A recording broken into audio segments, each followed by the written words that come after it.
Ready to go, Mo? Yes. Alrighty, well, welcome everybody to the, can you believe Christmas decorations are up? Second to last. I thought there was a rule that we couldn't do that before Thanksgiving. But anyway, the second to the last Airport Commission meeting of 2021. It's been a pretty boring year. And before we get to the official agenda, just a couple of housekeeping items. Public comment is encouraged and welcome, and that comes in two varieties.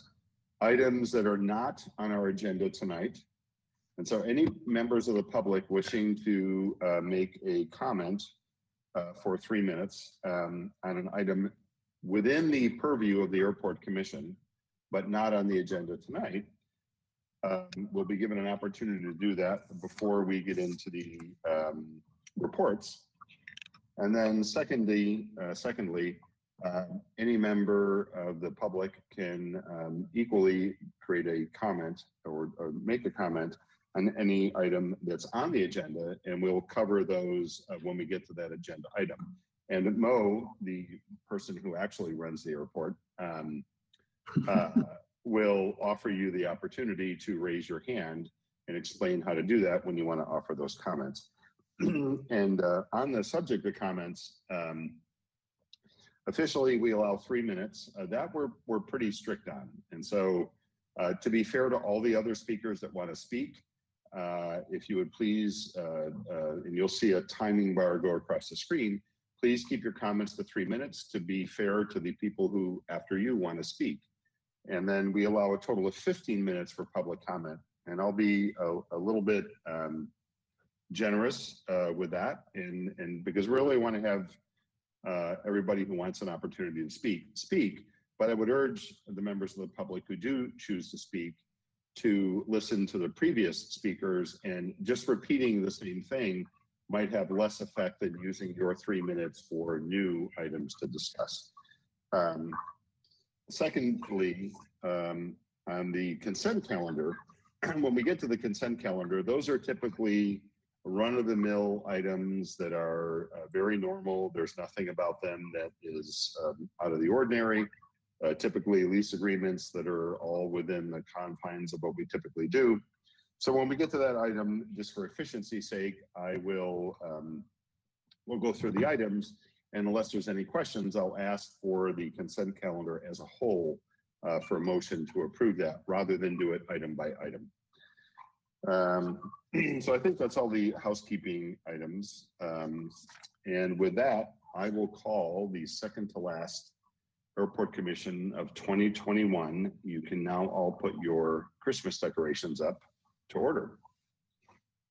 And Mo, can you do a roll call for me, please? Yes.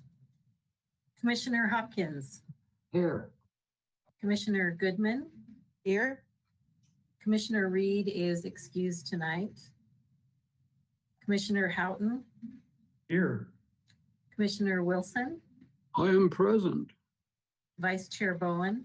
Here. And Chair R. Curry. Unpacking Christmas decorations as I speak here. And we have a quorum. Thank you. And Mo, do we, so notices, sorry, I'm actually before that. Mo, do we have any changes to the agenda? There are no changes to the agenda. Alrighty, thank you, Director Thompson. And notices that on Thursday, November 11th, Veterans Day, thank you to all of you who served.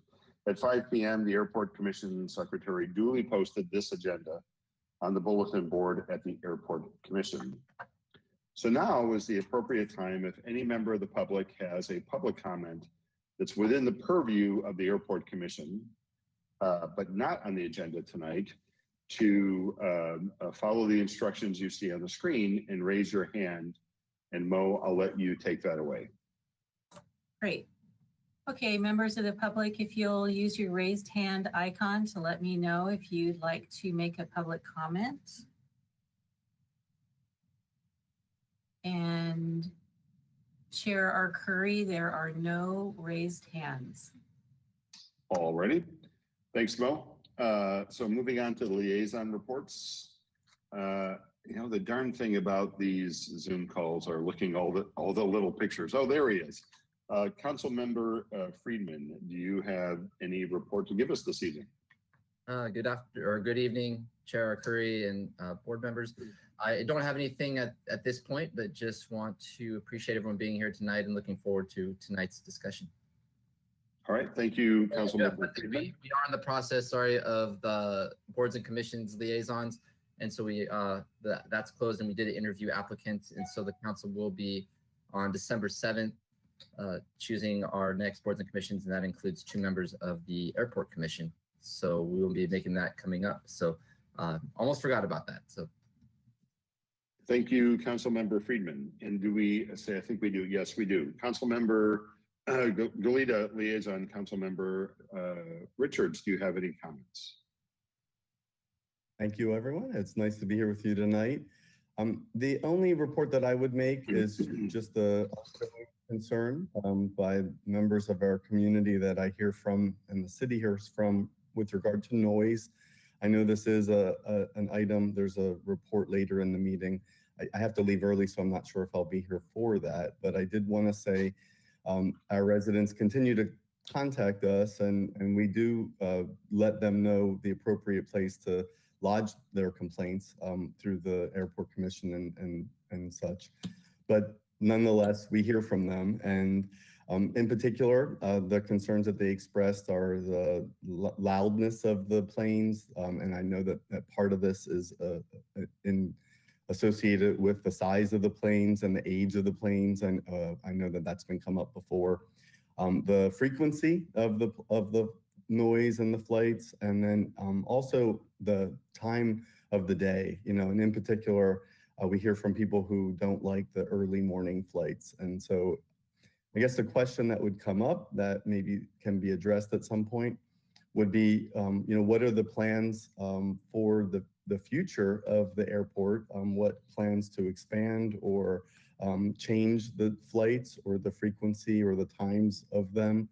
And if there are plans to change, to expand, then what would be the airport's way of addressing those concerns and being proactive to address them ahead of time? So that would be it. Okay, thank you. Appreciate. Okay, thank you, Council. Thank you, Council Member Richards. And we'll move on to item number 4, the Director's Report. Director Thompson, we would love to receive your Director's Report. Thanks, Chair Curry. Good evening, Commissioners. The fall travel season is in full swing, and it is clear by the level of traffic we have coming through the airport that we continue to recover from the worldwide pandemic very nicely. United is currently the largest air carrier serving Santa Barbara by passenger numbers, with its 3 destinations that they offer from Santa Barbara, followed by Southwest with its 3 destinations, and then American is a close third, serving 2 cities. The increase in passenger activity is placing a strain on our facilities, and to ensure that we meet current and future demand, we have initiated a process to begin implementing our approved master plan projects. We are in the process of adding a position of Airport Development Manager, whose responsibility will include focusing on the planning, design, construction, of critical facilities. And the development of these facilities is a near-term, multi-year development project. So it's not like we'll see any new facilities tomorrow or even next year for that matter. We will provide you more details on this as we move forward. The airport, just as with many other employers, is also having challenges filling vacant positions. We currently have about 10 positions that are proving challenging to fill. But the good news is we have been able to fill several positions, and I'm proud to announce that we've hired Kate Newell as our property management supervisor. John Feldhans joins us as an operations supervisor. Benjamin Wergren joins us as an operations supervisor. And we've also hired Ted Connaughton, who's been hired to fill our maintenance supervisor position as Pete Concepcion retires at the end of this year after nearly 30 years with the airport. So we're very happy to have Ted and all of the rest of those new individuals on our team. Given the challenging hiring environment, we are continuing to work on filling our remaining vacancies as soon as possible. But it really is a tough market out there, but we're doing the best we can. Staff has worked to develop an airport sustainability vision that identifies specific sustainable energy projects and opportunity sites at the airport. This effort will include identifying locations for solar, electrification, LED lighting upgrades, battery storage, and backup generator power replacements. The next phase of this effort will be to work with the city's Sustainability and Resiliency Department to develop a specific action plan for funding opportunities and to execute these projects. So we're hopeful to be able to pursue opportunities for potential infrastructure funding available through the Biden administration infrastructure program. And again, details of our plans for these various potential projects will be shared with the commission as we flesh out the details, working with our partners in the city. As you are aware, the Southfield Development Project has been a high priority for the airport for the past 2 years. This project will create much needed additional commercial mainline parking positions, 3 to be exact, and adjust and add parking positions for the rental car agencies as well. The project design is now complete and we're going through the planning and environmental phases of the work. Construction will begin after this has been completed, but it's also contingent upon Atlantic Aviation being relocated to the north end of the airfield. So we're anticipating construction will be complete beginning with the demolition of Hangar 5, probably within 9 to 12 months from now. So we've still got a lot to go on that effort. And with that, I'll pass it on to the department managers. Deanna, you have anything to share? Good evening, Commission Chair Curry and Commissioners. I would like to share with a great deal of relief and satisfaction that the lease between the airport, city airport with Atlantic Aviation has finally gone out amongst the executives at Atlantic for execution. It will be coming back to us, and we are looking forward to placing it on the City Council agenda for December 7th for approval. So it's been a long time coming, overdue, of course, but it's finally happening. Atlantic has their contractor bids. And so we anticipate that their renovation work of the new air center at 1503 Cook Place is going to be beginning shortly. So we're making that first critical step that enables the rest of the dominoes to fall with the Southfield project and a redevelopment here of the FBO business in general. So we're very excited about that.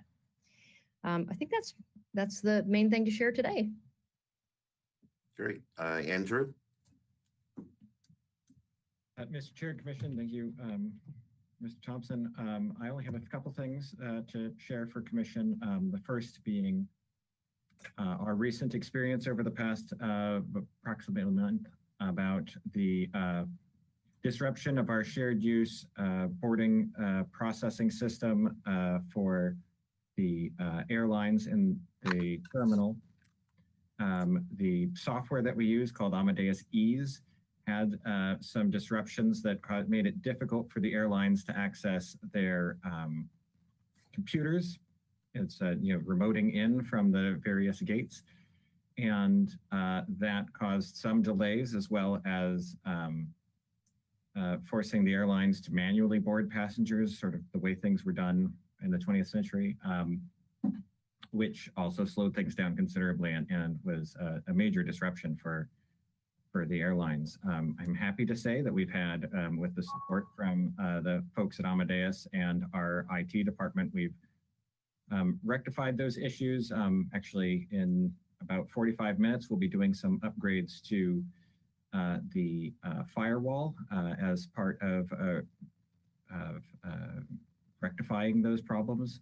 That should also have a bonus effect of improving our Wi-Fi connectivity within the terminal. We've also done a considerable amount of crack sealing on the airfield pavement over the past month, and we'll be continuing to do touch-up painting following those crack seals, as well as other areas where our airfield painting has faded through the rest of this week. And that's all I have to share. Thank you. And Aaron. Good evening, commissioners. Nice to see you all. Wanted to share with you that the vast majority of my work over the last few months has been contained within the presentations that I will have for you tonight. So I'm very eager to report on these. Beyond that, the rest of my focus has been on spooling our operations team up to ensure that we are ready to meet the demands of the coming months, and more specifically on the enforcement of our minimum standards moving forward. So very eager to move forward and continue this process with you and City Council. Thank you. And that concludes the director's report. Alrighty, thank you, Director Thompson and staff. And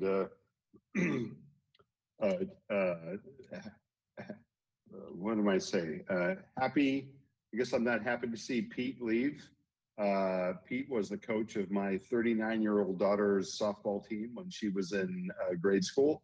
So I'll certainly miss him, but what a great career at Santa Barbara Airport. So please pass along my personal congratulations to him. And do we have any commission members that have questions on the director's report?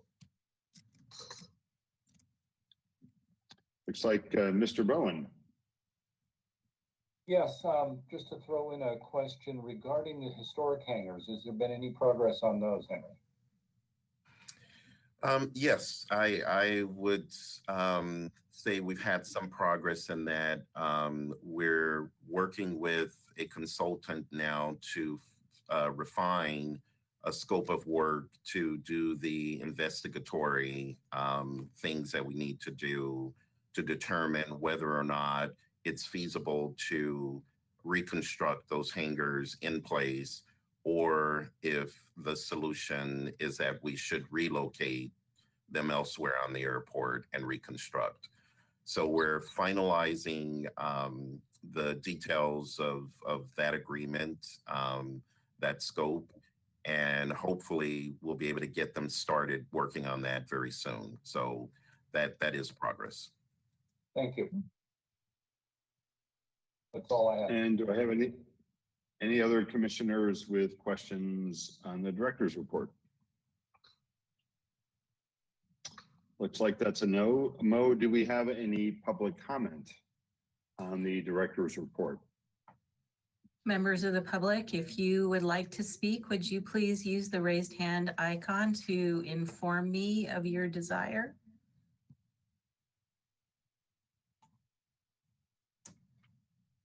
And Chair R. Curry, there are no raised hands. Alrighty. Well, with that, we'll move on to the consent calendar. There are this evening 3 items on the consent calendar. I'll read each of them and then ask the airport commission members if they have any questions, and the public if they have any questions. And if not, then I'll be soliciting or looking for a motion to approve it as read. So item number 5, a recommendation that the airport commission waive the reading and approve the minutes of the commission meeting that was held on Wednesday, August 18th, 2021. That's item number 5. Recommendation that the airport commission, still continuing with item number 5, waive the reading and approve the minutes of the noise advisory subcommittee meeting that was held on Monday, September 13th, 2021. Item number 6 on the consent calendar is a property management report for October 2021, and a recommendation that the airport commission receive the monthly airport property management report.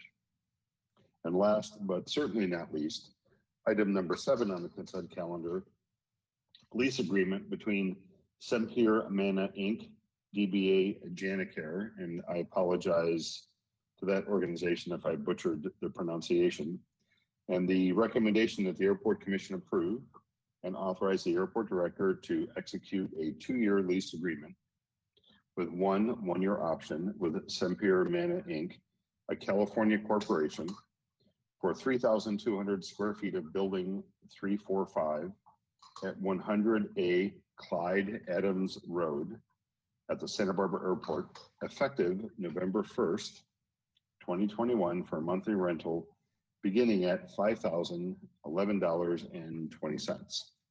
So those are the 3 items on the consent calendar. Do I have any airport commissioners with any questions? Looks like I don't. Mo, would you solicit any public comment on any one of those items on the consent calendar?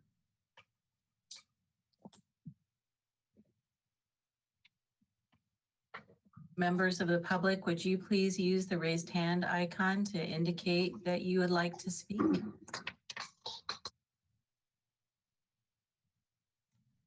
And Chair R. Curry, there are no raised hands. Alrighty, then I would look for a motion from the airport commission to approve the consent calendar as read. So moved. Second. Looks like we have James Wilson as the mover, and I didn't catch who the second was. Carl Hopkins, second. Carl Hopkins. Okay, and Mo, would you do a roll call vote? Yes. Commissioner Hopkins? Aye. Commissioner Goodman? Aye. Commissioner Houghton? Aye. Commissioner Wilson? Aye. Vice Chair Bowen? Aye. Chair R. Curry? Aye. The motion was unanimous. Alrighty, terrific. So we'll move on to the meat of tonight's Airport Commission meeting, 2 administrative reports. And I might alert the public that to be prepared and ready to raise your hand if you have comments on either of these 2 items. You'll be given that opportunity after the Airport Commission members have questions, and then we'll look for raised hands. So if you're off cooking dinner, now would be a good time to come back from cooking, or putting up Christmas decorations. Now would be a good time to come back. So item number 8, we're looking for a presentation regarding aircraft noise. Hello again, commissioners. I would like to get started just real quick. I would be remiss if I did not introduce one of the unfamiliar faces on the screen before we get into this, being that there may be some public comment, extensive public comment on aircraft noise, just so they understand who all is present on the screen tonight. The new face here is Bob Trimborn, who's a senior consultant with Aviation Management Consulting Group, He is not here for noise. He is here for our next presentation, which covers the airport minimum standards. We'll get into that introduction a little bit more formally later, but I just want to at least disclose who is within the staff view tonight. So with that being said, we can get right into the presentation. And this will be a presentation regarding aircraft noise and an update as to what Santa Barbara is doing to help combat the noise concerns. Next slide, please. So I just wanted to give a quick overview of our flight activity. If you take a look at our commercial aircraft operations, these are our airlines, our air carriers. Just looking at a snapshot of August 2021, which is when we saw one of the highest frequencies of complaints being lodged with the airport. We were looking at about 697 aircraft operations for the month, which was about 22 per day. At our peak in 2019, we were looking at about 32 flights per day. So the frequency is down significantly. But I just wanted to illustrate where we sit today with regard to aircraft operations with air carriers. I also wanted to talk a little bit about runway utilization and how it varies by time of year. If you look at the month of August, runway 7 versus runway 25, we were split at about a 50-50 mix. This was due to a lot of inclement weather with aircraft coming in on runway 7. Runway 25 is often used, aircraft traveling up from the south and or from the north. They find it easier to approach via runway 25. So when all is well in the world and the sun is out, you will see that differential spread a little bit more, and you'll see a higher utilization for runway 25. But keep in mind that our flight activity is also commanded by different things outside of our controls. The holidays, spring break, things of that nature, whether or not there's special events going on within the city. So all of that dictates the current level of flight activity that Santa Barbara is experiencing. But keep in mind, all of this is driven by passenger demand. So when the passengers want airplanes to be here, that's when you see the highest frequency of operations. Next slide, please. This slide here is just a quick little snippet of what weather does. I'd mentioned weather and how it affects runway utilization, but it also affects how individuals perceive sound. And more specifically, I wanted to take a look at how it bounces off water, being that we are in close proximity to the ocean. Yes, sound does bounce off the water. It also bounces off overcast skies. So there are a lot of extenuating circumstances, natural phenomenon that can affect weather and how individuals may perceive it differently based upon the current weather conditions. I just thought this was a neat slide that I wanted to toss in. Next slide, please. So how are we currently handling noise complaints? We receive them through Public View, which is our online submission system. This is goes directly into our Harris L3 noise system, and it will auto-correlate flights for us. It'll tell us, hey, if we had a complaint here and there was a flight over here at the same time and vicinity, it's probably that airplane, and we'll have staff go in and truth that up just to make sure that it is accurate. Furthermore, we have voicemails that we handle. We have an individual dedicated to spending many hours of their day going through listening to voicemail, logging that into a spreadsheet, so then we can enter it into our L3 Harris noise system. Furthermore, we also receive complaints at the office front desk as well. But we do ask that the community do lodge them through Public View, ideally first. And if that's not a feasible option, then the noise hotline is the next best option. Finally, if there was a need, you could lodge it via email. This is not the most efficient means of lodging a noise complaint and often takes much longer for staff to process. So the first two options are really your best option. We did want to let the public know that all noise complaints are investigated regardless. It does take, as I mentioned, significant staff time. When we're upwards of 3,000 complaints per month, that's, I don't know exactly how much per noise complaint we receive, but it's not an insignificant number of minutes. And then that's in totality is hours. What we look at is, did they fly the visual noise abatement approach? Could they have flown the visual noise abatement approach? What were the weather conditions at the time? One thing I do want to point out is most of the complaints that we do receive show that the aircraft was operating in conformance with the visual noise abatement approach. Most frequently, it's the airplane is over my home and that causes a disruption. But what we do find is that frequently, even if that airplane is over someone's house, they were flying the visual noise abatement approach. There are obviously certain exceptions to that, no denying that, but I did want to point out that, that bullet. Next slide, please. So what are some of the noise solutions that we're working on? Analyzing accurate complaint data to better understand the issues. We want to educate the community and the aircraft operators. We have frequent outreach to the airlines. We send out letters regularly. We have conversations with them regularly. And we find that education is the best solution that we have to battle noise concerns. We're also working with the FAA to develop the charted RNAV visual approach. This will mirror the visual noise abatement approach, and it will assist those pilots that have the ability to program this into their systems to fly this approach. Keep in mind, it is still a visual approach, and area navigation, or RNAV, is not equipped in every aircraft. So it's not the silver bullet to fixing all noise issues, but it certainly will help those that have the equipment that are able to comply. And lastly, wanted to make sure that the public understands that we want to be very transparent with the actual flight activity and the relevant complaint data. And we're doing this through a new process that I'll get into and show you how to access in a little bit, through the creation of a monthly noise impact report. This gets into all the different statistics that have to do with aircraft operating in and out of the facility, runway utilization, items of that nature. I'll direct you to the link towards the end of this presentation, and I encourage everyone to go online and take a look. There will be a slight delay at the end of the month because staff does have to take some significant amount of time, as I mentioned, to go through, correlate all the flight data, and actually generate this report. So I would anticipate that, you know, there'll probably be about a 1 month lag in reporting, but we will do our best to get those reports out as expeditiously as possible. Next slide, please. So as I mentioned, this is where you can find the noise impact reports. They are on our Aircraft Noise Advisory Program website.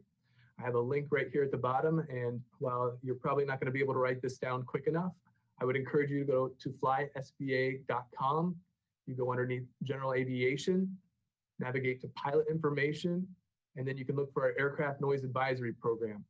What you'll see right here is the arrow at the very bottom of the top of that page, and that's pointing out the September 2021 report, which has been uploaded for your review. Next slide, please.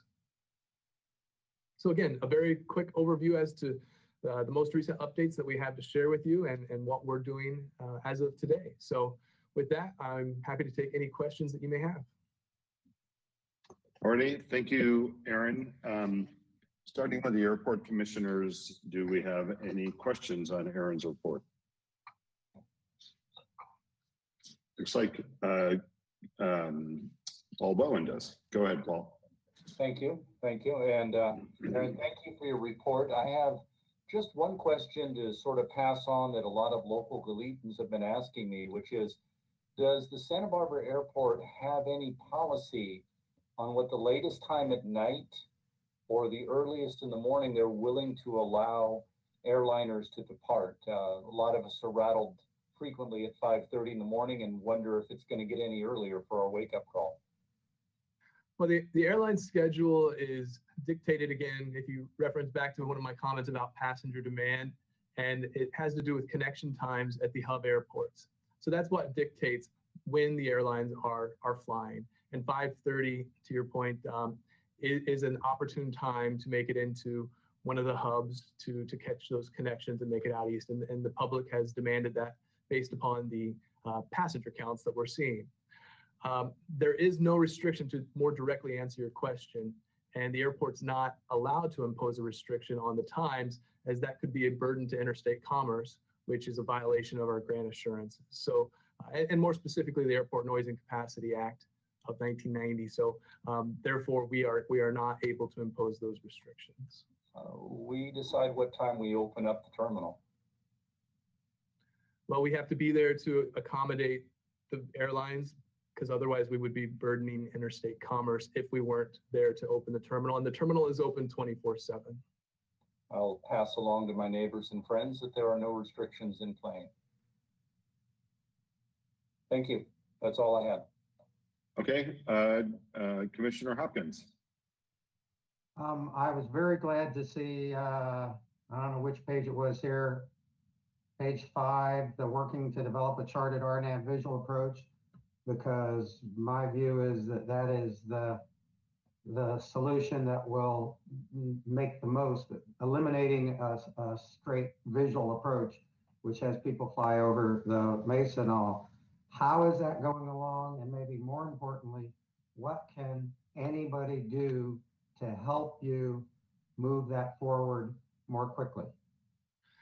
So I'm happy to share with you that we've been in contact with the regional administrator herself, requesting that she do everything and anything possible to move this along as expeditiously as possible.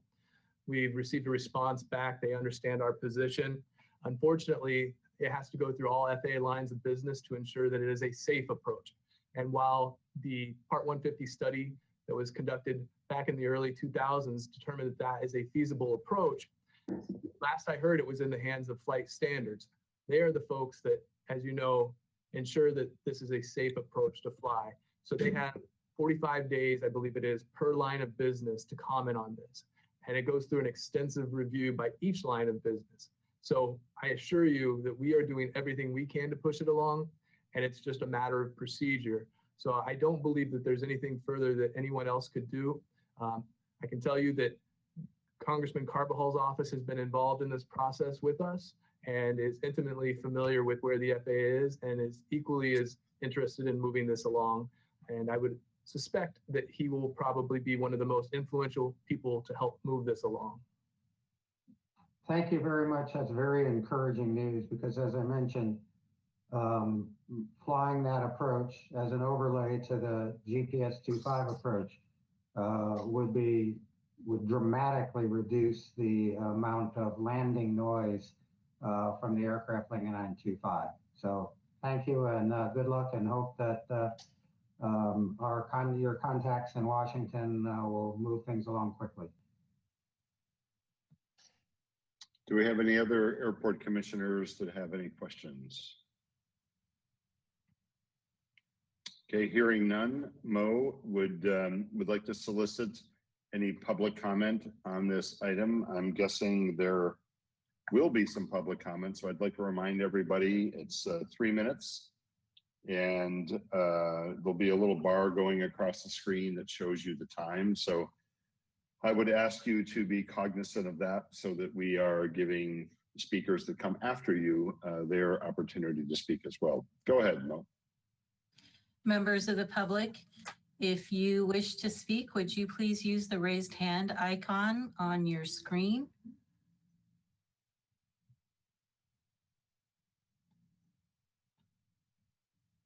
And Chair R. Curry, there are no raised hands. Okay. I'm a little bit surprised by that. So maybe we'll take a few moments and give members of the public to who might be out putting Christmas decorations up, or washing dinner dishes, or chasing their cat out of their lap, such as I am. Just another moment. So would you ask one more time, just so we can be sure? Sure. And I just want to note Carl Hopkins was raising his hands, but while we're doing that, members of the public, I'm looking to see if there's any raised hands, and I do not see any additional hands. All right, Maureen and Carl, did you have an additional question? No, I had a comment that Commissioner R. Curry, I think that possibly the lack of questions is due to the excellent report and by Mr. Keller, and the fact that it showed that we're clearly doing something. And I'm hoping that that is the reason that people are not yelling and screaming, because they see that there is something actually being done. At least I'm an optimist. That's the way I look at it. Terrific. All right. Well, with that, we will move on to item number 9, and that's that we will receive a report on the presentation of the draft airport minimum standards changes. Chair R. Curry, commissioners, as suspected, this presentation will be mine as well. I've been very eager to present this to you for the last couple months, and I apologize that we weren't able to get together sooner, but here we are tonight to kind of speak about some of the significant changes. As I'd mentioned, we have Bob Trimborn here, who is our consultant who really helped draft the changes that we're looking at here and guide the process. I think that's probably the more important piece to focus on is the process that Bob has guided. That's really his expertise and what he's brought from his experience. And Bob, I don't know if you'd like to jump on and just give a quick introduction, and then I can kind of speak to your role in this presentation tonight. Well, good evening, commissioners and the public. Yeah, my name is Bob Trimborn. I'm with Aviation Management Consulting Group. I come with about 30 years of airport management experience. I worked at Santa Monica Airport, my last stint, 17 years there, handling a lot of noise and environmental complaints. I retired there in 2013 and went to work for a company called Aviation Management Consulting Group, who I still am employed by. And I do management consulting services for airports across the United States. And I feel privileged to be able to work for the Santa Barbara Airport. I grew up in Southern California, first started flying at Hawthorne Airport in 1965. CFI, over 3,000 hours of flying time.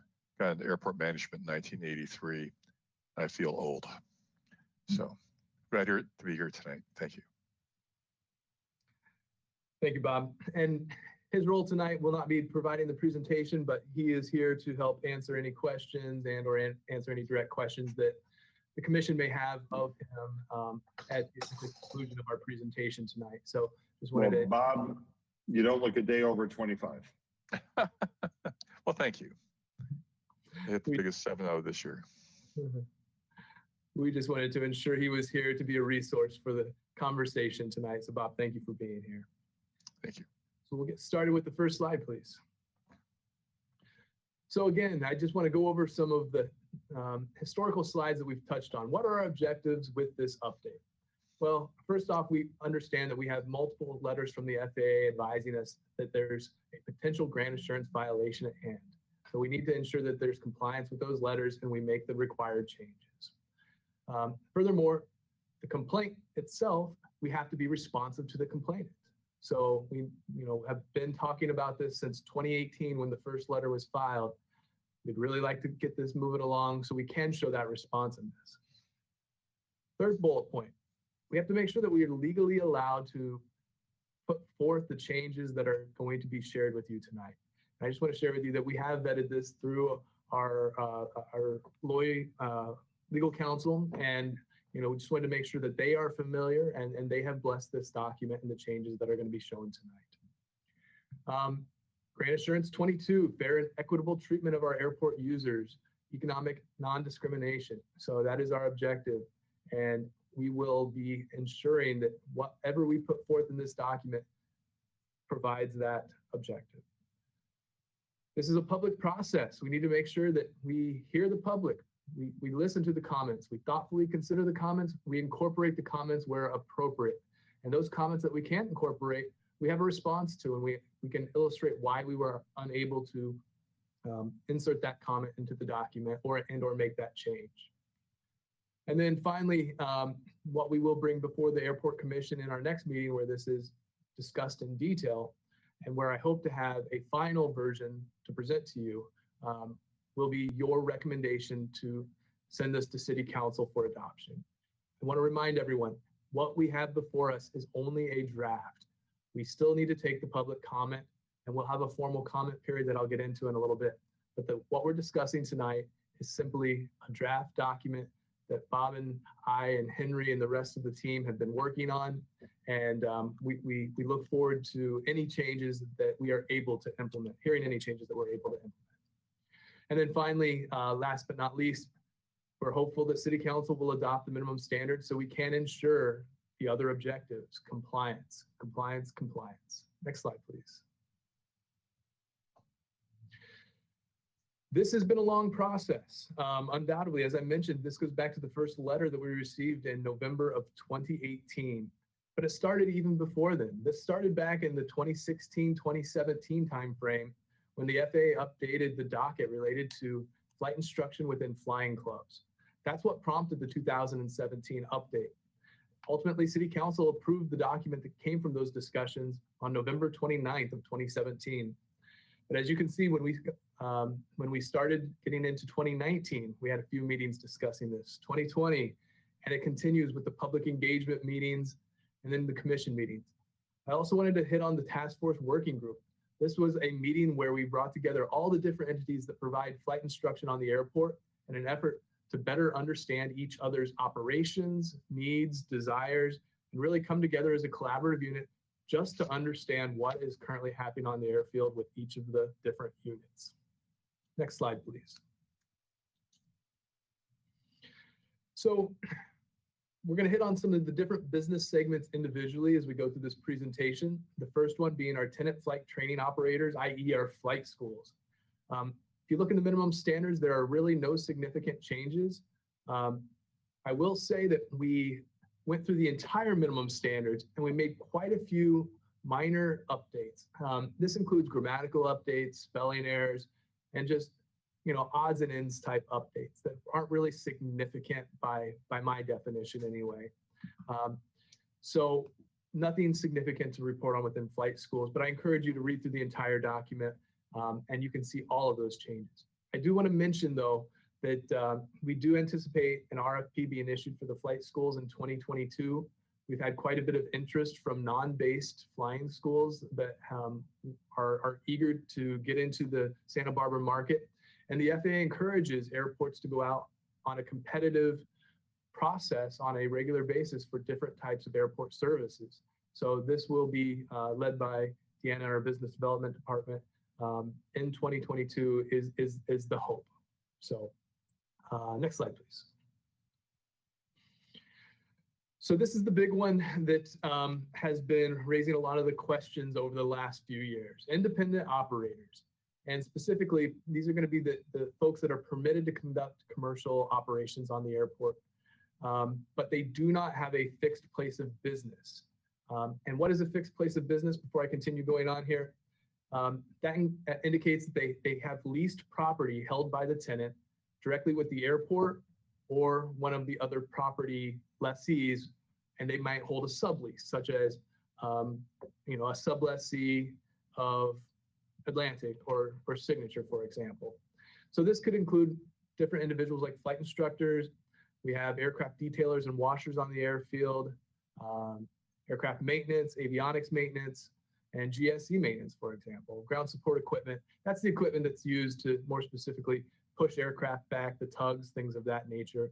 Someone still has to maintain that equipment. Next slide, please. So getting into the heart of what we're talking about here. What are we proposing in this draft?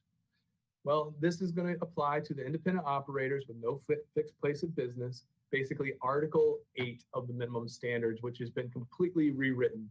The rest of the sections have been largely minor updates. This one was basically a complete rewrite. And I want to hit on change number 1 first. This is really the crux of what we've been talking about. And this came right from our legal counsel advising us that when services are readily available on the airfield and provided by other commercial service operators that do have a fixed place of business, such as a mechanic, a flight school, things of that nature, that the independent operators providing that equivalent level of service will not be permitted.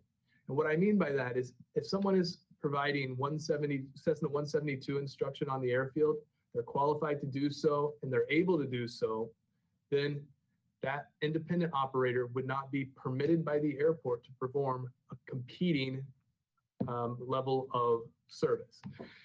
So we want to make sure that we're not going to potentially harm our brick and mortar tenants, and just acknowledge that permitting this activity may expose the airport to additional unjust discrimination claims. We need to move forward in this process, and this is one surefire way to minimize that potential. So I'm sure there'll be questions on that later, and I'll be happy to entertain them at that point. We've been talking about this all along. This should come as no surprise that commercial service operators must have an airport operating permit. And this is so that we can understand who's providing commercial instruction on the air or commercial operations on the airport. And this includes the business license, hold harmless agreement, insurance, things of that nature. Change number 3. You can only operate in areas that you have been sponsored to operate. So if you are a tenant with a hangar, you need to be able to show the airport as part of the permitting process that you're allowing someone to come into that facility because that service is not readily available on the airfield. So therefore you need to bring in a specialized mechanic, say for example. And that applies to city facilities as well, such as the aircraft wash rack. The city needs to know who's operating where on the facility and have a level of control over that and make sure that people are permitted to operate in the appropriate areas. Next slide, please. So what are the fees that we're talking about? We've been kicking around fees again since 2016, 2017, and it's been recommended a $1,200 commercial operating permit fee. And that's an annual fee to hold that independent operator permit. And then it's $150 if you're only providing a 30-day service. And for flight instruction specifically, that would be $150 per student for that 30-day permit. And we're trying to maintain that equitable environment that the FAA is requiring of us. And we recognize that there are certain flight instructors on the airfield, for example, that only want to provide a limited level of instruction, perhaps in their off time, the BFR, things of that nature that might just be the one-off, 1 month type of instruction. And then because we have to have a level playing field, looking at change 5, the insurance requirements held by that commercial operator need to be equivalent to the base tenants on the airport that may provide that relatively equivalent level of service. And what I mean by that is if you are coming onto the airport to perform, say we couldn't provide mechanic services through our existing operators on a DC-3, for example. Not to say that's the case, but let's just throw that out as an argument. That if that person were to come onto the airport as an independent operator to provide that mechanic service, they would have to hold the same level of insurance. It's only fair. Next slide, please. Change 6.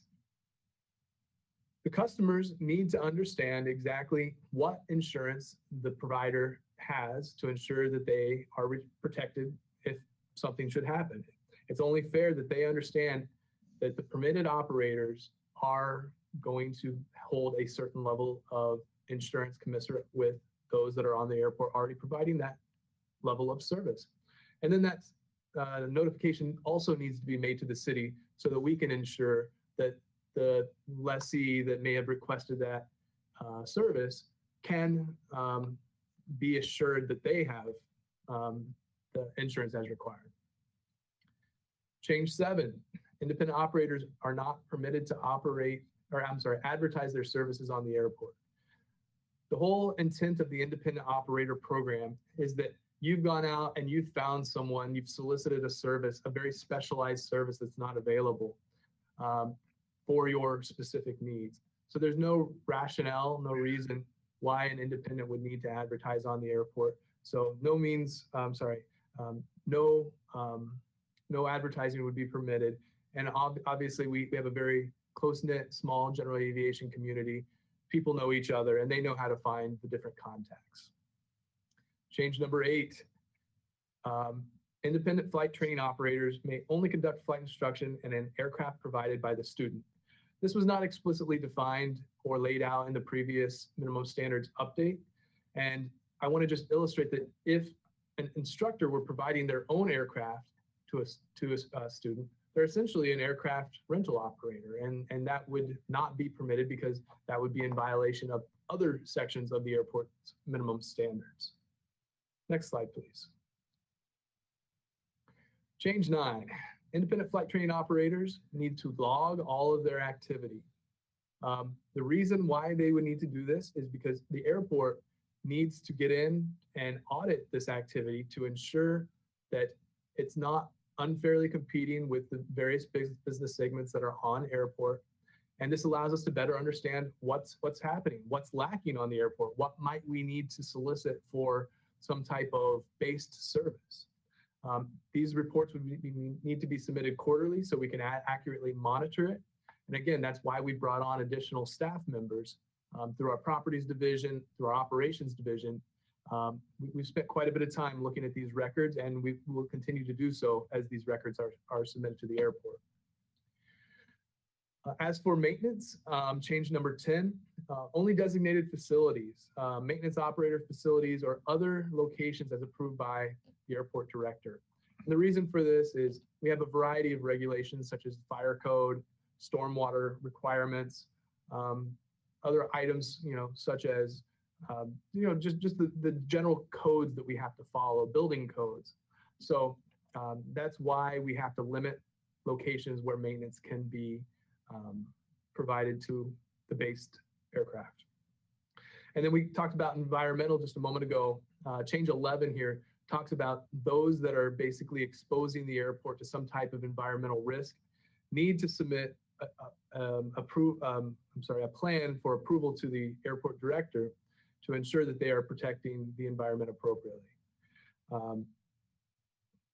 Basically, they would be operating underneath our stormwater discharge permit, and so therefore we need to ensure appropriate protections for the airport and the city. Next slide, please.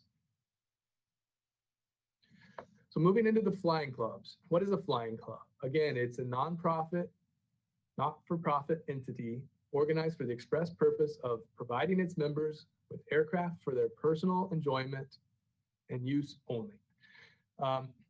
One caveat that I want to just throw out before we get into this, because I know there will be a lot of questions on this. Member-to-member flight instruction. This is an FAA policy, FAA regulation that allows this to occur. So we're not getting into the permitting. This is not a commercial operation. We are not getting into permitting the independent instructors within the club. If they happen to be an independent instructor permitted by the airport to perform a type of flight instruction outside of what's already provided, so be it, as long as they are a member of the flying club.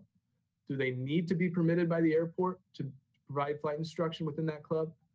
No, they do not, because this is member-to-member instruction as regulated by FAA policy and regulations. So I just want to be very clear about that before we get into the next slide, which we can move on to at this point. So there is administrative work, regular administrative work conducted by airport administration related to the maintenance of flying clubs on the airport. So what we're looking at is, so if you have a very small flying club with 3 members, it would be a $300 annual permit fee. If you are a large flying club with more than 20 members, 30 members, 40 members, 50 members, you call it, it would cap out at $2,000 annually for that permit. And this basically ensures that we are in compliance with FAA Order 5190.6 Bravo related to recovery of our costs. Change 13. Flying club members who conduct flight instruction must log all flight and ground instruction. Just like we had for the independents, if a member is providing instruction to another member within that flying club, we want to know what activity is going on to make sure that it's not a commercial activity. Flying clubs are not permitted to conduct commercial operations. So therefore, this will again allow us to appropriately monitor, and enforce compliance with our FAA compliance manual, 5190.6 Bravo, and our minimum standards, of course. And then the next one, change 14, talking about the number of aircraft. There is administrative work associated with maintaining the insurance and monitoring the aircraft. So we're talking about $150 annual fee per aircraft for each flying club that's operating on the airport. And this will allow us to compensate for that staff time. Next slide, please. Flying clubs must submit a membership change form for their roster, and there will be a $25 fee for each change in membership. What we find is that there's a regular change in membership. Previously, we were only looking at this on an annual basis, but we need to have that list current at all times.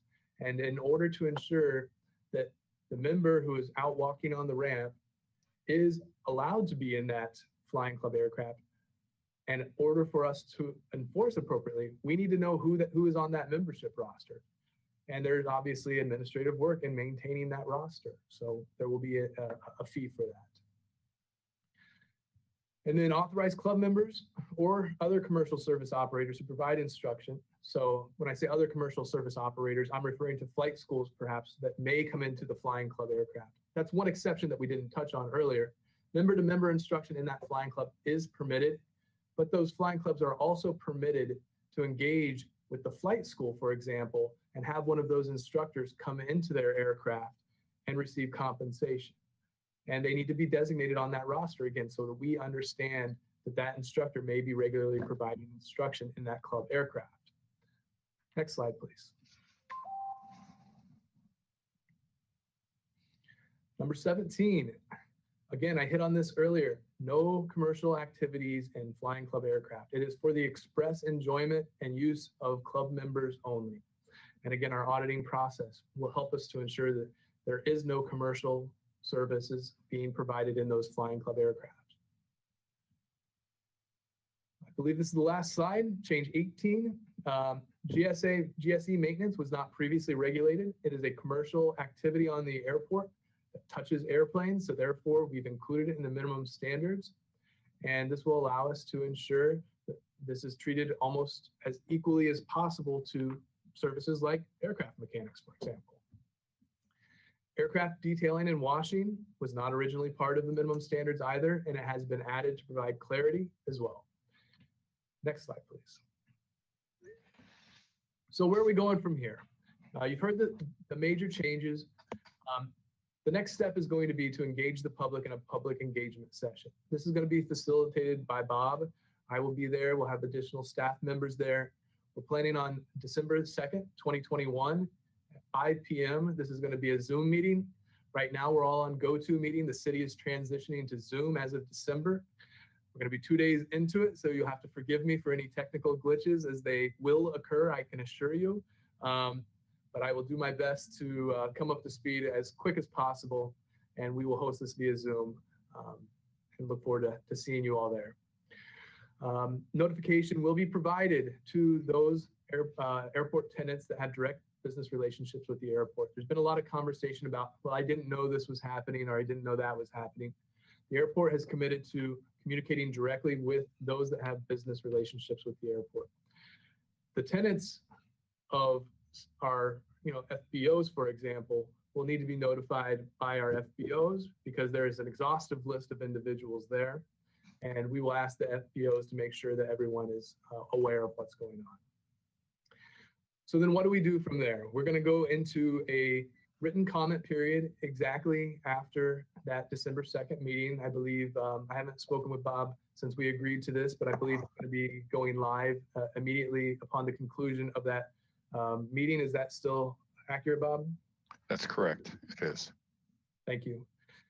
So from there, this will be a formal solicitation process that will hold from December the 2nd through January the 3rd. It'll give everyone 1 month to provide comment and an ample opportunity to read through the document. And again, as I just mentioned and Bob confirmed, he will have a website created and it will be linked through flysba.com on the minimum standards website that I will direct you to here in a few moments. Next slide, please.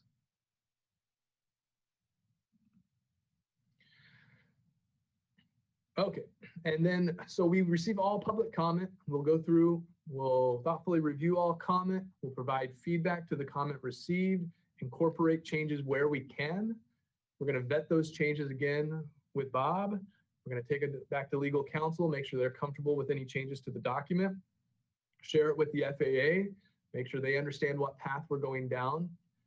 And then we go forward to our next step. February of 2021 is when we anticipate we can bring this forth to Airport Commission for recommendation to City Council for approval.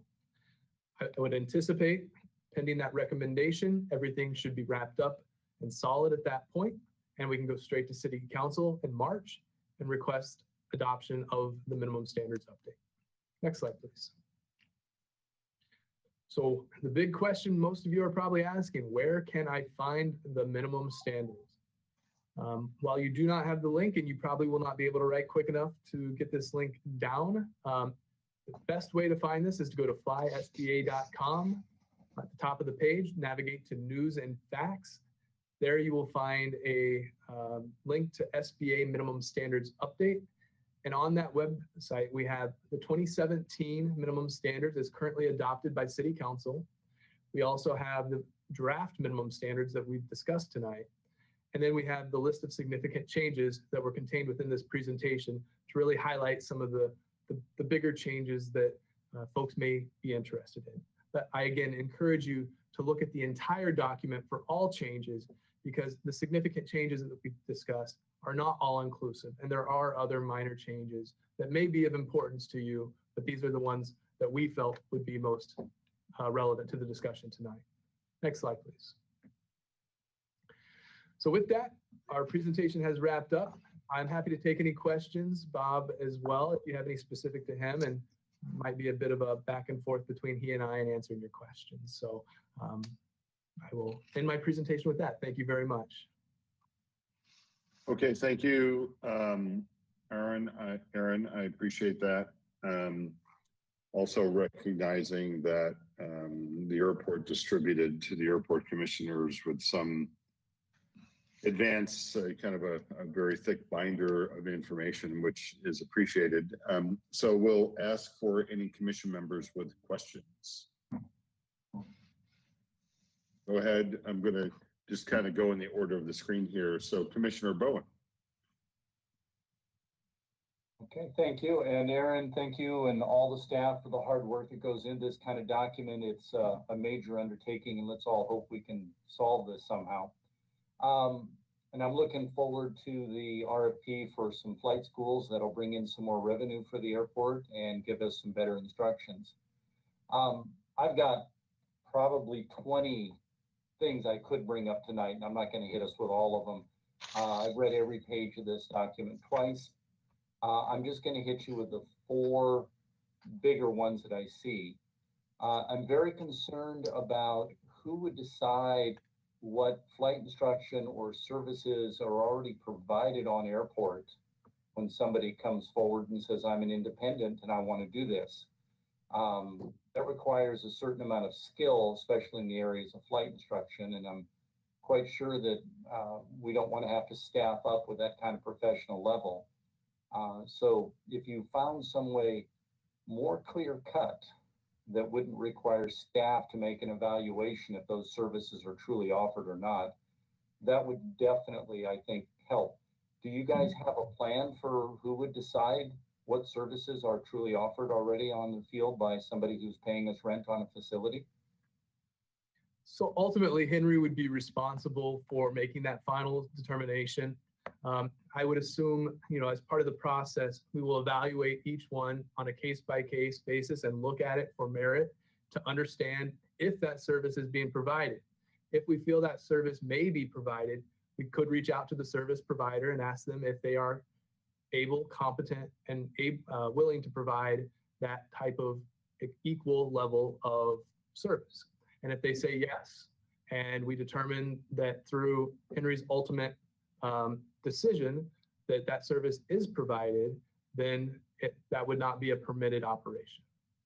Okay, I suspect there's a bit of a minefield there, but I'll leave it at that for now. Thank you. 3 other questions for you. Over on page 9, when you're talking about some very good requirements for everybody to go through if they're applying, did or will existing businesses be required to do all of these same requirements as far as putting forth business plans and such? What I can tell you is I believe that to be the case. Obviously, we have discussed that, initially they've already provided this in many cases. So for example, the flight school has already provided this, and they've been permitted based upon the minimum standards. That was already in the minimum standards and has not changed significantly. Well, that's good to hear. We want to play this fair, and we don't want people saying you're asking too much of me, but you're not asking it for the incumbents. Thank you. And let me just clarify that all of these requirements they already exist in the municipal code for the city of Santa Barbara. But unfortunately, we've not had a mechanism and we've not managed this appropriately. So this codifies it and makes it very clear that it applies to anyone who's operating on the airport. But it's already an existing requirement within the city. Well, I'm glad to hear that, and I like that we're getting ourselves covered, especially on the insurance issues and many other very important issues. Leading into the municipal code, page 14, the one time that you do mention appeals, you point out chapter 18.44 of the municipal code. You might want to take a look at that. That's the municipal code that points out what the airport commission does and has nothing to do with appeals, unless perhaps you're suggesting that the airport commission be the appeal for this situation. So if we're going to give people a way to appeal a decision, let's point to the right spot in the municipal code, please. So I'm not sure if I'm correct that you're intending that this would be the appeal venue for anybody, or is that just a clerical error? I'm taking a look at the municipal code right now to see if I can more accurately answer your question, but I'm assuming that you're referring to a clerical error. It might be a good source of appeal. Bring it to a public meeting.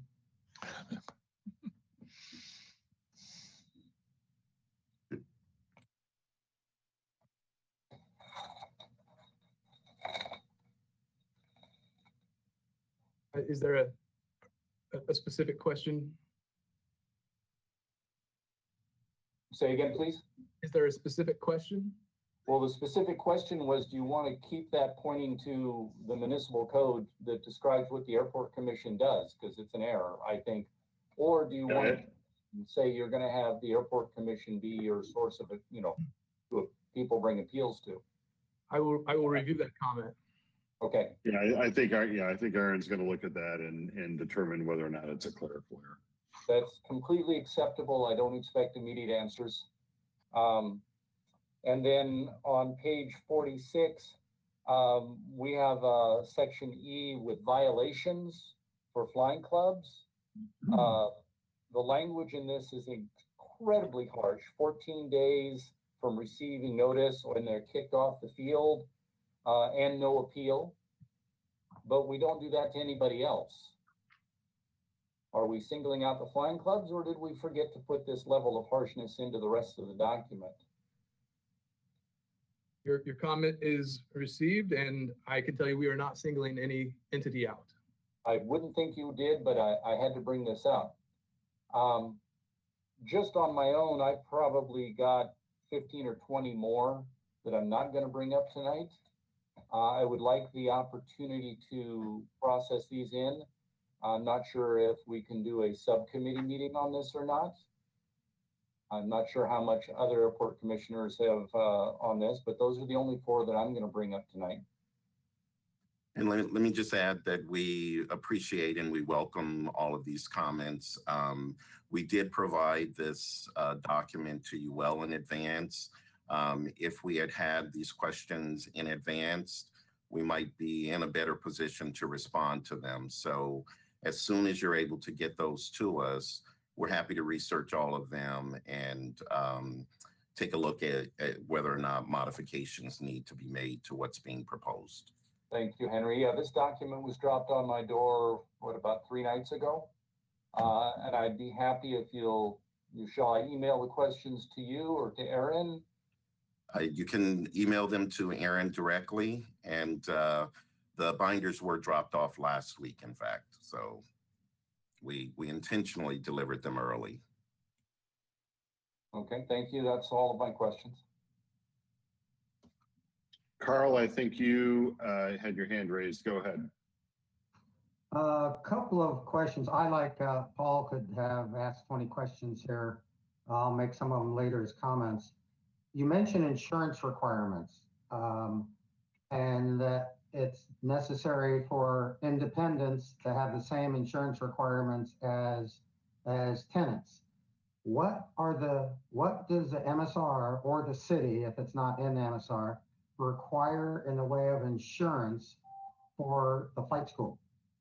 And what, if any, do they require for a flying club? And what, if any, would they require for an independent operator? I do not have those specific figures in front of me, but we can research that as well, and I can provide that. What I can tell you is that the flight schools, for example, have an entire facility that they have to insure, whereas an independent who is permitted does not. We will rely on our city risk management department to determine what is the appropriate level of insurance for that type of operation, being that they're not insuring an entire facility. Well, yes, I would like to please have some very specific information, because I know a flight school has insurance on the aircraft. In fact, every aircraft based in the Santa Barbara has to have liability insurance. The city requires it for the things on the city tie downs, and the FBOs require it for the cities there, or for their tenants. We all also have to have additional insured added to it for either the FBO or for the city, maybe and the city. I don't remember. Haven't looked at mine real recently. So what I want to know is what insurance is required, so that I can determine what different requirements are between those three entities. Okay. I know that COVID is bad, and I'm just like everybody else, but that meeting on December 2nd would be much, much more productive if there was some way it could be done in person as opposed to via Zoom. I don't know whether, I think the county of Santa Barbara is holding a hybrid meetings for the Board of Supervisors. I'm not sure. I don't know what the city is, but I would just, if at all possible, an in-person meeting will allow a lot more back and forth and dialogue than would be allowed here. And I'm sorry, Chair Curry, that was not a question. And you're auditing the flight clubs. Why are you not also auditing the flight school, or are you? I will defer to Deanna on what records we receive from the flight school. I can tell you I have not personally looked at flight schools, but what we've audited the flying clubs for is to understand the competitive nature that they have against the flight school. So that's the intent behind the audit specific to the flight clubs. As for the flight schools, I can't speak to what audits would occur, but what I would say is I don't believe it to be relevant to the conversation. Commissioner Hopkins, Yes.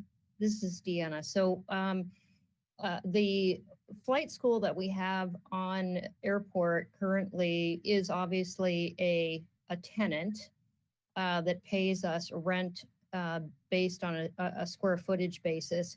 So the only kind of audit that we would potentially do of that tenant would be to ascertain that they are properly paying their rent, that they have their insurance requirements and all that kind of thing in place. That's the only really type of audit that would be appropriate for any kind of tenant that is leasing on a per square footage basis.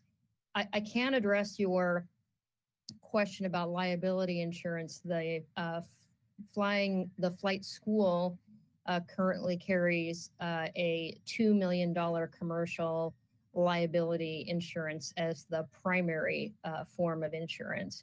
Then there's some other types of insurances as auto insurance and things like that. But the primary is a $2 million policy. And that's standard for that type of a business. FBOs, mechanics, of course, commercial airlines are at a much higher level than that. So I hope that addresses your question. Yes, it did. Thank you very much. And Councilman Friedman. Chair Curry and Board Member Hopkins, I just wanted to address the issue of in-person meetings. Just so everyone has the most up-to-date information, is the city has not gone back to in-person meetings yet. And in fact, we had this discussion at the council level, and we are not going back in council. We're scheduled to go back in January. So at this point, we can check with the city administrator on the commission on this request, but in all likelihood, in-person meetings won't resume until January. Part of the reason also is that we are transitioning from go-to meetings to Zoom. We've already done that at the council, but some of the other commissions like here haven't made that transition yet. So at this point, I would expect that January would be the timeframe that we're looking to go back to in-person meetings. And I don't think it would be likely that December is there, but we will check on that if you can follow up with that, Mr. Thompson. Okay, thank you very much. One last question. Do you allow an independent flight instructor to lease office space at the airport? And if not, why not? If they were an independent flight instructor leasing space on the airport, they would have a fixed place of business and be operating as a flight school if they had the other minimum standards requirements. If they were providing flight school services without the aircraft, then they would be in violation of the minimum standards by providing instruction. So they would not necessarily be an independent if you refer back to the definition that we talked about earlier, fixed place of business. I will respond to that when I have time to make comments as opposed to questions. That's all the questions I have, Commissioner. Alrighty. Do we have any other commissioners with questions? Doesn't look like we do. So Mo, could you solicit members of the public for public comment? Members of the public, I see there are 2 raised hands already. If there are additional folks that would like to speak, please use the icon to let me know that you would like to speak. Chair Curry, our first speaker should be Terry Harris, and our second speaker should be Daryl Eaton, and then I will add to it as we go. Alrighty, well, take it away, Mo. I'll let you arbitrate that, and let me know when we're down to the last speaker. Okay, Terry Harris, if you're ready to begin speaking, please unmute yourself and begin speaking.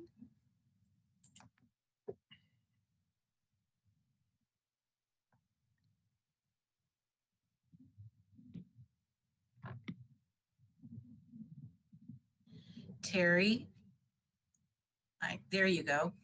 Okay, I was just going to say I didn't mean to go first. I rose my hand in the wrong section, but I would love to let Daryl go first because he's very articulate.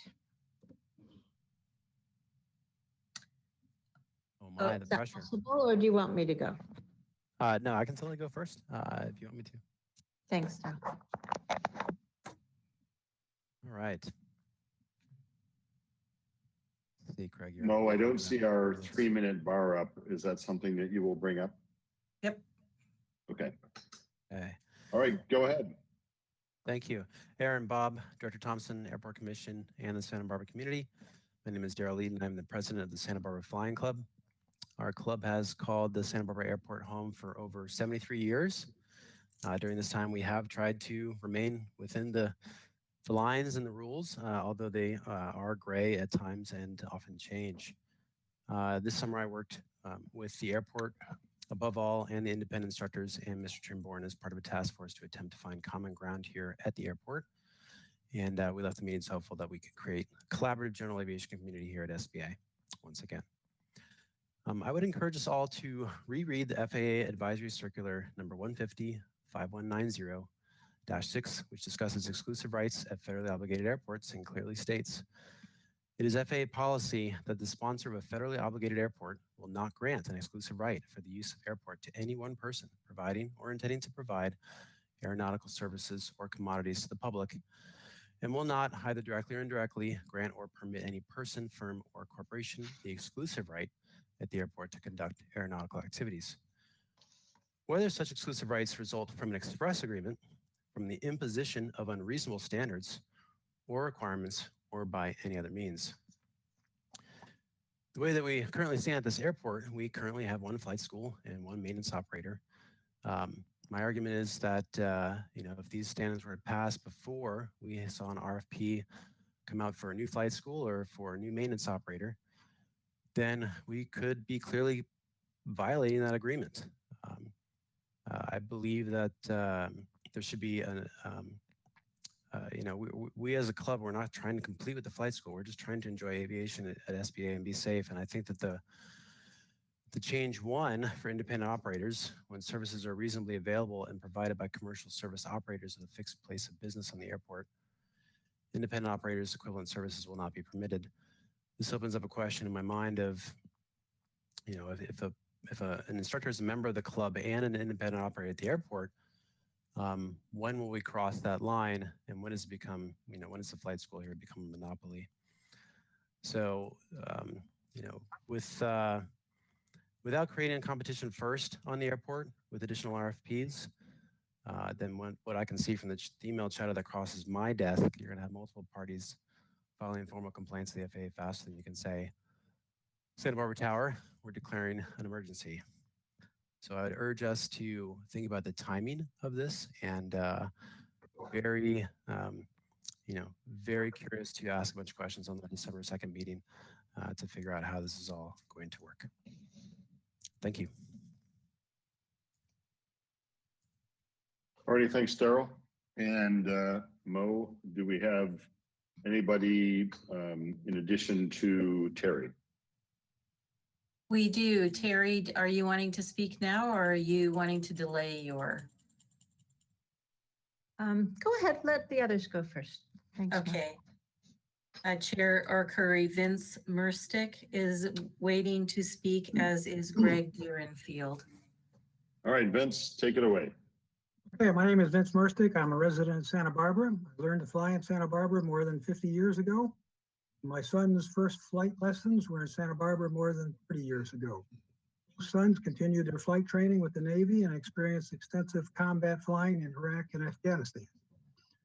This background, I feel strongly that it is in the best interest of our country, local airports, to support general aviation and maintain freedom of choice in selecting flight instructors. I believe that Director Thompson's proposed MSR is not in the interest of the public. It establishes a blatantly monopolistic environment, which is out of step with American traditions of free enterprise. It will be an impediment to student pilots. It must not stand as presently drafted. The process by which this draft was produced was deeply flawed in many ways, including the following. Number one, despite the fact that the proposal will impose enormous limitation on pilot rights, there was no meaningful effort to notify local pilots of the proposal. Number two, in numerous airport administration meetings, there are frequently claims of FAA approval of various items. Many of these claims are met with great skepticism by many of the participants. Despite repeated attempts by both public and some airport commissioners for documentation on the airport, the airport administration has provided nothing to back up these claims. Three, in the guise of seeking input, a task force working group was established. However, student pilots, that is one of the most impacted user groups by these terrible changes, were excluded from the working group. It was like having a trial without including the potential victim. Number four, resulting draft MSR is so lopsidedly in favor of monopolistic flight school that it is not recognizable by the instructors and flying clubs participating in the work group. Mr. Thompson, please stop and take some time to provide more transparency, more meaningful response to public and airport commissioners' questions, and meaningful inclusion of all airport users. Your continued stonewalling of the public is not appropriate for your duties as a public servant. The present draft of the MSR is so far off base that it should be retracted and revised so as to correct the above flaws. Thank you.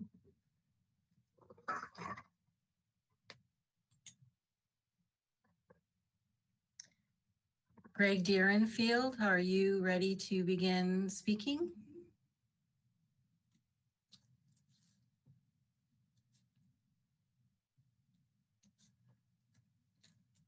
Greg Deerenfield, are you able to unmute your mic and begin speaking?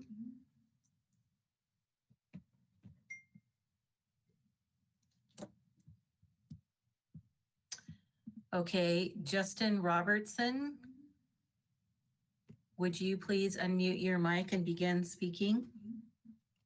Hello, just want to keep it real quick. Lots of points to say, but to whittle it down, if the clubs are to be audited quarterly to make sure they aren't competing against the one and only flight school, why isn't the flight school being audited as well? Why should they not pay the exact same fees, $150 per airplane, $100 per student? Thank you.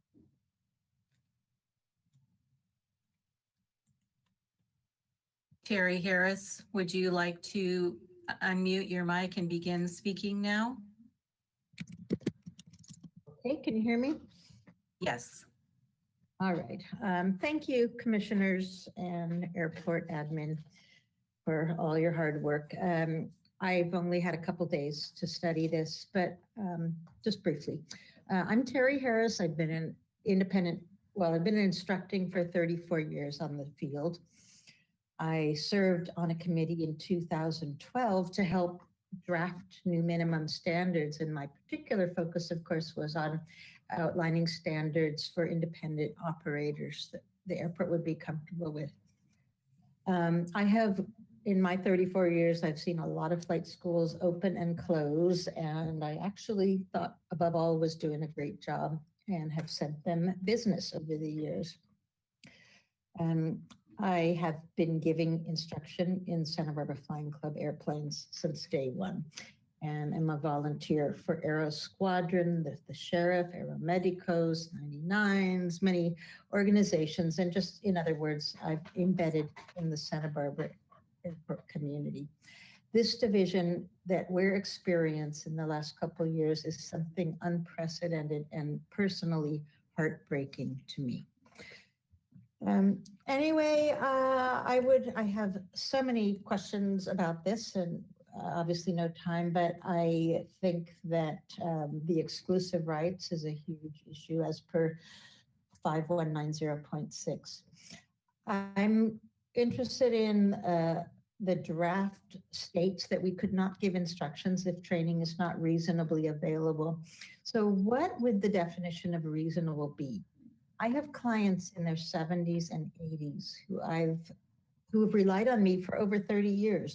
I understand their learning style. I know their aircraft. Every time they get a new piece of avionics in their panel, they call me to help them figure out how it's interacting with their GPS. They trust me and my judgment. And are they really going to be forced to go to a flight school and a stranger when they need their flight review because this airplane is a bonanza and other people know it?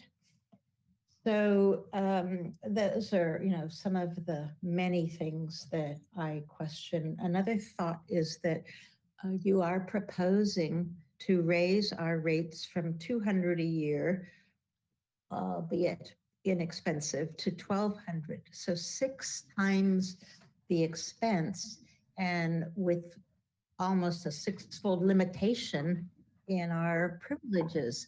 So for me, a lot of things aren't adding up, and I look forward to giving more input when I study the issue further.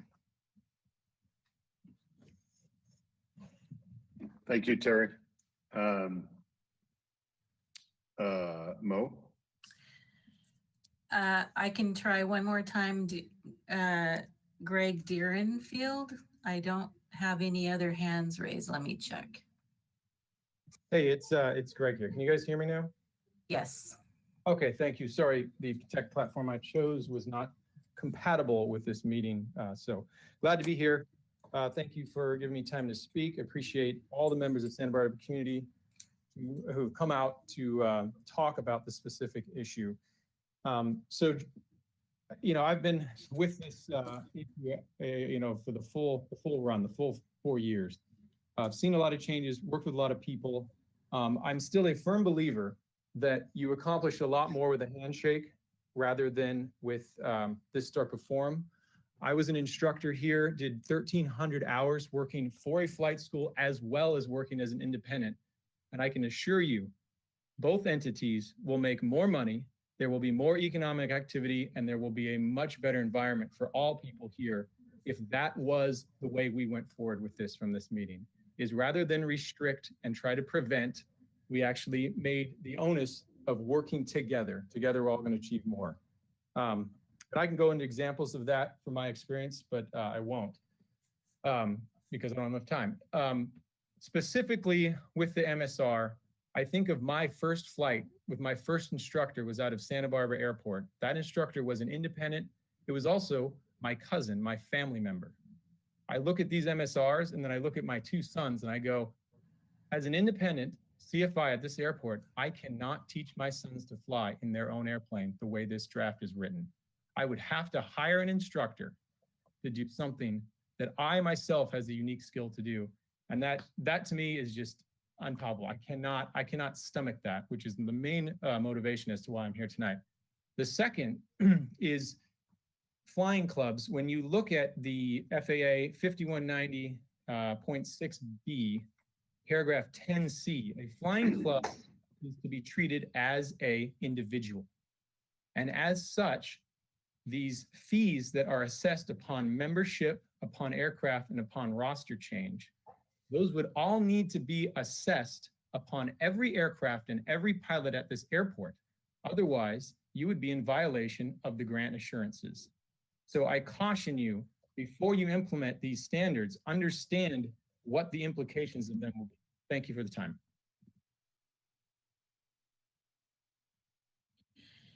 Chair Curry, we have one more hand raised. It is Joseph Moore. Hello, Joe, go ahead.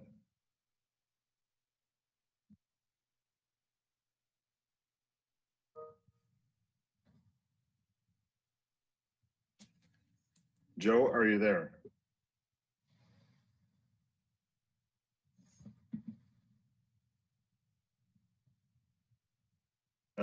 Aaron, while Joe is trying to get connected or unmute, could you restate where people can find information on the December 2nd, I believe it was December 2nd, kind of public meeting?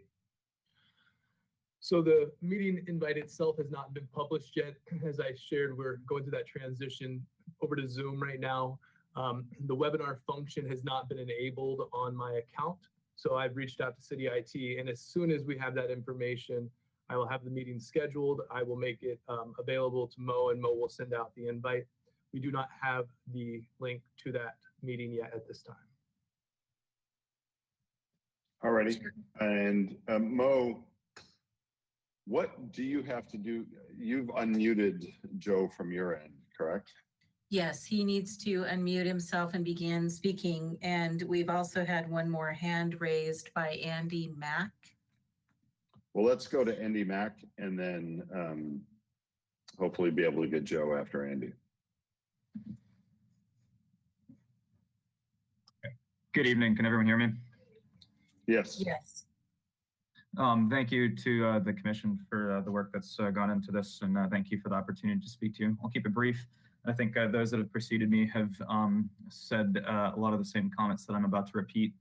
My biggest concern is, as a private pilot who flies out of Santa Barbara, is it's very difficult to determine the equivalent level of service when comparing an independent instructor to some of the flight schools that are available, or the flight school that is available on the field. Just because one instructor has experience in a 172 doesn't necessarily mean that they can do better than an independent instructor that also has experience in a 172 or whatever aircraft type. It's a very personal decision when you choose an instructor. It has to be someone that you're very comfortable with, as Terry spoke to before. And if it's not someone that you're comfortable with, that jeopardizes the quality of the instruction you're receiving, as well as the safety of flight. And I think that's a very, very strong reason for why that rule about requiring equivalent level of service is completely unfair. In general, I'm shocked at the inequity as far as audits, as far as the fee schedule is concerned between flight schools and flying clubs. And I think it's blatantly in favor of the flight school on the field. So I think these changes are a threat not just to safety, but they're also putting the airport at risk of further complaints, and overall are not in the best interest of the GA community. So I ask you to reconsider the proposed changes to the MSR, and I'm looking forward to participating in further discussions on this. Thank you.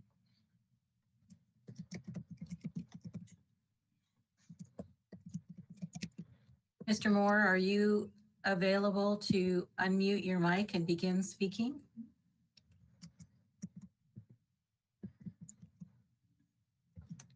Chair Curry, we don't have any other hands raised. Alrighty. Do we have any additional commissioner questions or comments? It's like Carl has his hand raised. Go ahead, Carl. So previously I asked questions, now I'll make some comments. There are a number of comments. One of them, Aaron, I asked you whether or not you would lease office space to an independent flight instructor. Because I know there are independent flight instructors on the field who have in the past, many times, asked to rent an office so that they can meet with their person, do ground school, whatever. You said that would make them a flight school. What you're doing is you've got like this circular argument. We can't lease them space because that would make them a flight school, but a flight school has to own airplanes and they don't own an airplane. That's, I think, for the last 6 or 8 months, every time you've made a presentation, I've said you've got the definition wrong.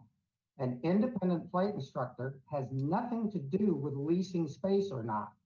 An independent flight instructor cannot give lessons in their own airplane. They must only give lessons in the student's airplane. A flight school can give lessons in their own airplane. They don't have to, but they can and typically do. That is the real difference between an independent flight instructor and a flight school. And an independent flight instructor who does not lease any space to the airport is utilizing the airport to make money without contributing directly. They are very indirectly, but contributing directly to the airport, and therefore some type of a fee I think is reasonable. But an independent flight instructor should be allowed to rent an office space and conduct flight or training in a student's airplane, which, in other words, you've got 2 where we really need 3 definitions. And that is a huge error, I think, in this that needs to be changed. If you're defining it the way you are, you've got that circular definition, then there's nothing you can do about it to correct it, and that would certainly cause problems. Concerning the audits of the flying club, I certainly understand the need to have information about the flying clubs, but this is like massive, gross bureaucratic overkill. You say we need the $100 and the $25 and the $150 so that you can do the audits. Well, the other option is to dramatically reduce the audits to maybe semi-annual or annual basic information. How many students do I have? How much training was being done? I mean, how many members? How much training was being done? How much other flying was done? I think you made a comment that you have to know who is in the club so you can know if it's okay for them to go to their airplane. We don't check with you before we go to our airplanes. Neither do the flying club members. The flying club is responsible for making sure that only flying club members have access to their airplanes. The airport's job is to ensure that they have a badge and that they've been background checked so that they can get onto the airport. The third significant comment is, if I understand this right, if Terry Harris wants to give me a BFR, a biannual flight review, 1 hour in the air, 1 hour of instruction, you want her to pay $150 for that one person for that 1 month. And if it happens that she decides to give Paul Bowen one 3 days later in the same month, you want another $150. We don't pay $150 for a BFR. We probably pay less than half of that. That whether or not the $1,200 is too much or too little, I think if you lifted all of the other restrictions, you could argue that for a full-time flight instructor, that wasn't too bad of a deal, maybe. But the many flight instructors who instruct less than 50 hours a year, less than 40 hours a year, 1 week out of 52, you can't, even if it was $200 a year, they got to all of a sudden start doing a lot of instruction. I mean, that right there adds $10 an hour to their fee if they're doing 20 hours. So you really need to come up with a different method of having independent flight instructors contribute. My recommendation is the same way you do with the restaurant, the same way you do with the gift shop. It's essentially a concession fee. You charge them 5% or whatever the percentage is of the gross. You're going to say, oh, that's a big audit problem. Yeah, well, you got an audit problem anyways, because the bottom line is if Terry Harris gets in my airplane and I go fly, you don't know whether she gave me a lesson or whether we were flying off to lunch. And so if you're saying that the flight instructors can't be trusted to report their revenue, I think I've just insulted all of the flight instructors. So I would say that quarterly, semi-annually, or annually, whatever works out best for you. The flight instructors who are doing this minimal work pay you a fixed percentage. And the last one is these comments about somebody other than me deciding whether or not Joe Blow, the flight instructor, is qualified to instruct me. It's very simple. I pick my doctor, nobody tells me who. I pick my dentist, nobody tells me who. I pick who maintains my airplane, and I pick nobody else who teaches me how to fly that airplane. That's all my comments. Any other commissioner? I'm sorry, go ahead, Director. Go ahead, Director Thompson. I was again just going to thank Commissioner Hopkins for his comments, and there are responses to each of those. Again, we didn't receive those in advance, but if you are able to submit those to us in writing, we're happy to take a look at those. Some of them are interesting scenarios that you bring up. And there will be a lot of what ifs and scenarios that come out of this. And we are going to do our best to address those. But until we get this type of feedback, we're not able to really tweak or respond to those types of comments. Thank you. I look forward to the December and subsequent meetings. Do we have any other commissioners with questions? Chair Curry, I've got Joe here. Can he speak? I'm sorry, who is speaking right now? This is Justin, but I've got Joe on the line, and I was wondering if he could give his public comment. Sure, if you can relay Joe, Mo, we can allow that, can't we? Yes. So Joe with the relay, go ahead. Okay, it's Joe Moore here. I think you guys can probably hear me all right. Is that, yeah? All right, thanks. I do want to mention that this is not the first time I've had these technical difficulties with this platform, so I'm worried that there has been times in the past where the public has not been able to make comment, but that's neither here nor there.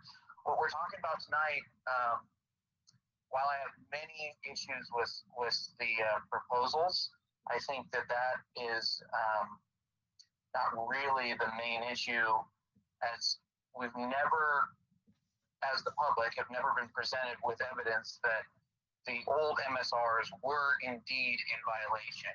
There's been some correspondence between the FAA and the city that it's possible that they were, but we were never provided any evidence that they actually were. Instead, the airport has decided to spend more time in pushing through new minimum standards and more restrictions instead of identifying whether or not there was actually a problem.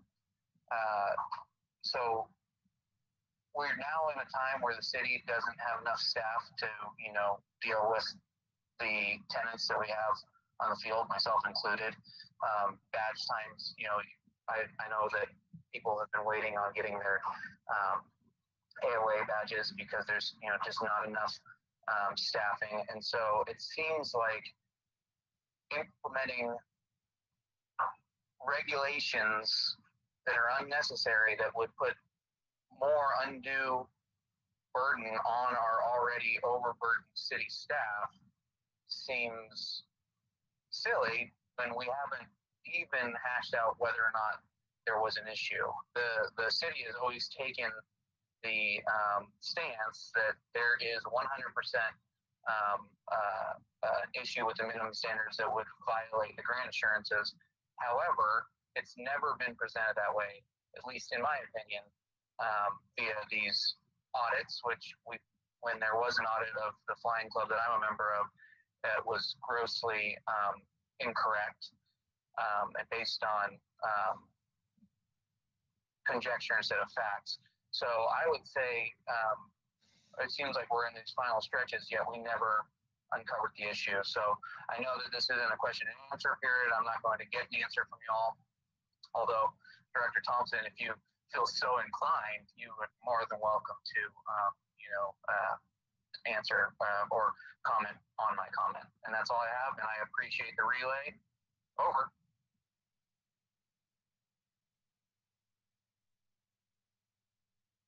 Chair Curry, we have one more hand raised. Okay, go ahead and go ahead, Mo. It is Terry Harris, and so I will leave that up to you to call her. Hey, Terry, go ahead. I was only, thanks for letting me in, Craig. I was only trying to say that Joe was really trying to get in there, so he found a way. Okay. Okay, good, good. Thanks, Terry. All right, Mo, let's go back to, so Carl had some comments, and I think there might have been a question in there.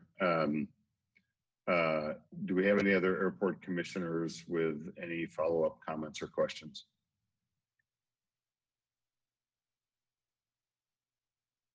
Okay, doesn't look like I do. So I would encourage everybody on this topic. There's an email address that I believe Aaron provided. So Aaron, if members of the public want to send in, or even the airport commission, questions or comments, obviously the commission members have the ability to email into Aaron or Henry. On the Fly SBA website, drilling down somewhere there, Aaron, there is the ability to find the email address to send in comments. Is that correct? So let me just clarify our desire, and then I'll certainly more directly answer that question. So the desire is that we work through the website that Bob will be creating to accept formal comment, and perhaps he would like to elaborate on that a little bit more. But that is our desire for comment related to the minimum standards. So it is all inclusive in one spot, and will allow us to most effectively address and respond to each comment and or incorporate each comment. Alternatively, we do have the SBA public comment at santabarbaraca.gov email address where we can receive comments and or questions. But when we get into the formal comment period, and that's what I'm calling it, is the formal comment period for the minimum standards that we've established, that's where we would like to direct the majority of the feedback. So Bob, have you published the contact information or prepared to do that now? And if not, when will you be? I'm not prepared to do that now. I'll be doing that during that meeting, that public meeting that we have with the stakeholders.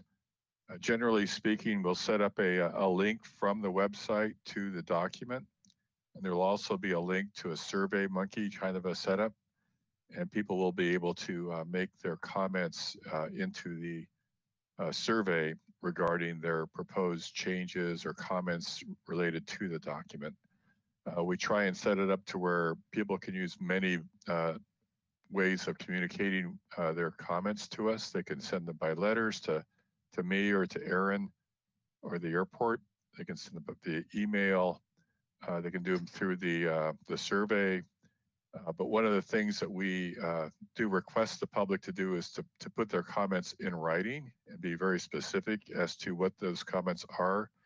They just can't say that they don't like that provision. That's not helpful to us. They have to tell us why they don't like it and then suggest changes to the document that would satisfy their request. So it's a very inclusive process that we have. It's designed to be open. It's essentially the closest thing I can describe it to you. It'll be like when you're commenting on the EIR.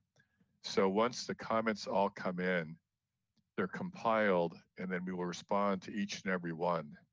And if the comment or the suggested edit makes it into the document, we will actually show where that goes in.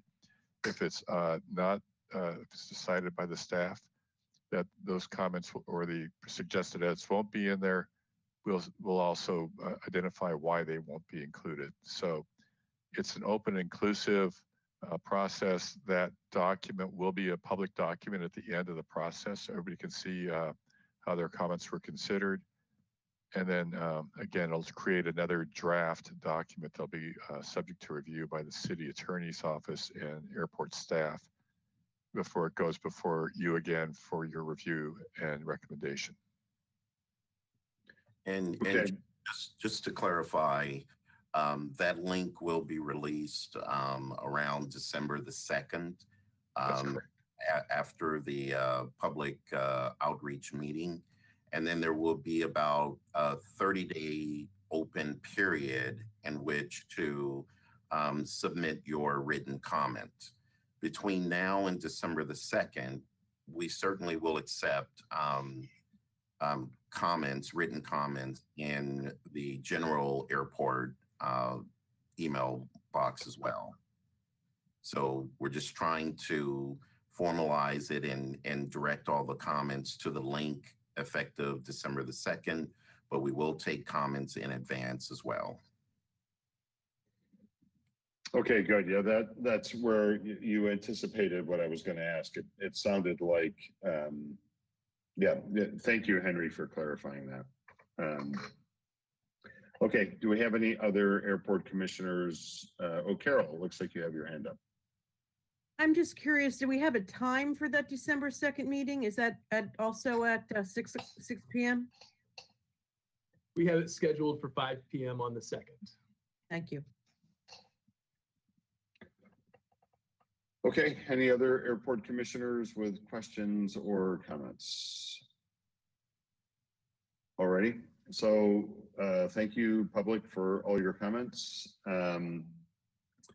And encourage everybody to who's interested in this topic to participate in December 2nd.